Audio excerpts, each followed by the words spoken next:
बहुचर्चित मालेगांव विस्फोरण मामलें बड़ राय 17 वर्ष पर आसी बड़ राय आ समस्त 7 अभियुक्त निर्दोष में खलास करा दोषमुक्त करिसेंती स्वतंत्र एनआईए कोर्ट आ मामलें अभियुक्त थिले पूर्वतन बीजेपी सांसद प्रज्ञा सिंह ठाकुर और लेफ्टिनेंट कर्नेल प्रसाद पुरोहित। अन्य अभियुक्त जो माने निर्दोष साब्यस्त होइछंती सेमाने हेले अवसरप्राप्त मेकर रमेश उपाध्याय, अजय राहितकर, सुधाकर द्विवेदी, सुधाकर चतुर्वेदी और समीर कुलकर्णी बोली जଣାपड़ी। मालगांव विस्फोरण में 6 जन मृत्यु होता और शताधिक आहत होते। अभियुक्त थिबा 7 जन विरोध में आईपीसी विभिन्न धारा, आतंकवाद विरोधी आईन, बेआईन कार्यकलाप निराकरण आईन अनुसार मामला चालू रही। तेज 2008 सेप्टेम्बर मास 29 तारिख में रमजान बेले महाराष्ट्र नासिक ठारू 100 किलोमीटर दूर मालगांव में घटीला बोमा विस्फोरण। 2011 मसीह मामलार तदंत दायित्व एनआईए हाथ को जाइथिला। तेबे अनेक साक्षी पूर्व बयान बोहरी एनआईए चार्जसीट्रे प्रज्ञा ठाकुर को दोष नथिबा कहा जाइथिला।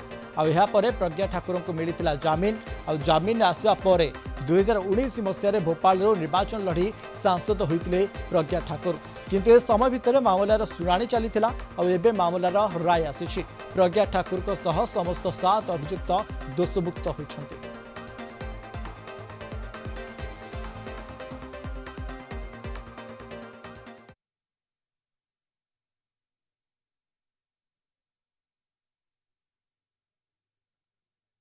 मालेगांव बम विस्फोट 2008 के मुकदमे के अंत में 17 साल के प्रलंबित मुकदमे के अंत में आज अपना निर्णय सुनाया है। इसमें सारे अभियुक्तों को निर्दोष मुक्त पाया है। इसके जो मूल बिंदु है वो यह है कि जो साध्वी प्रज्ञा सिंह ठाकुर की मोटरसाइकिल बताई गई थी वो उनकी मोटरसाइकिल वह इस्तेमाल कर रही थी या उनकी थी, ऐसा कोई भी पुख्ता सबूत प्रोसिक्यूटिंग एजेंसी न्यायालय के सामने नहीं रख पाई है।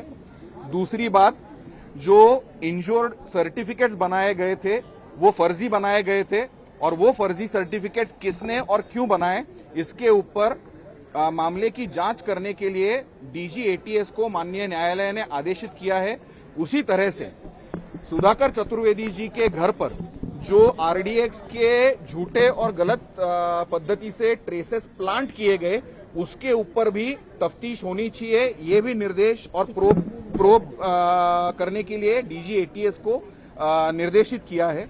तीसरी बात, इस पूरे मुकदमे में किसी भी प्रकार के पुख्ता सबूत माननीय न्यायालय के सामने ना ही एनआईए ना ही एटीएस साबित कर पाई या प्रोड्यूस कर पाई। इसके अभाव में माननीय न्यायालय ने सब आरोपियों को एमसीओसीए से तो दोषमुक्त हो ही चुके थे, लेकिन यूएपीएसए और बाकी जो सेक्शंस लगाए हुए थे, आईपीसी होगा, आर्म्स एक्ट होगा, एक्सप्लोसिव एक्ट होगा, उस सब से बाइज्जत बरी कर दिया गया है।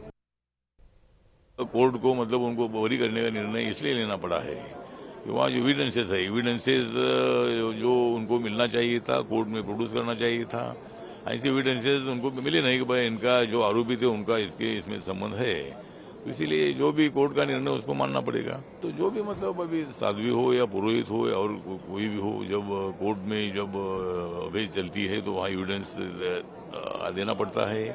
और मालेगांव के बम ब्लास्ट के केस में ऐसे एविडेंस उनके सामने आए नहीं है और इसीलिए कोर्ट को उनको बरी करने का निर्णय लेना पड़ा है। न्यायालय के सामने तमाम बातें होती निर्णय के समय, एविडेंस होता है, सरकमस्टांसेस होती हैं, तो उसके आधार पर हमारी न्यायपालिका निर्णय देती।